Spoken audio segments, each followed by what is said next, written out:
ప్రపంచానికి ఐప్యాడ్లు ఐఫోన్లు ఇచ్చినటువంటి Steve job అతను ఏమన్నాడు తెలుసా? తన పిల్లలకు ఐప్యాడ్ ఇవ్వడంట, ఐఫోన్ ఇవ్వడు.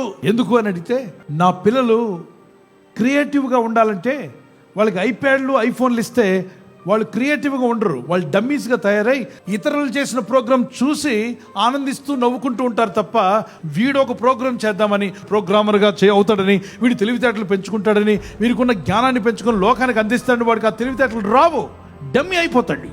మరి ఏమిస్తా? వాళ్ళకి పుస్తకాలు ఇస్తాను, వాళ్ళు బాగా చదువుకోమని చెప్తాను, బాగా రాయమని చెప్తాను, ఈ సోషల్ మీడియాకు వాళ్ళని దూరంగా ఉంచుతాను. మనం ఈరోజు తెలివి తక్కువగా పిల్లోడు ఏడుస్తున్నాడు కదా అని చెప్పి వాడికి ఫోన్ చేతిలో పెడుతున్నాం, మొబైల్ చేతిలో పెడుతున్నాం. భార్య ఒక ఫోన్కి అంకితం, భర్తకు ఫోన్కి అంకితం, పిల్లలకు ఫోన్కి అంకితం, అందరూ అంకితం. ఇక దేనికి అంకితం అంటే లోకానికి అంకితం, దేవునికి అంకితం కదా. దేవుని బిడ్డలారా, పిల్లలకు భక్తినివ్వండి.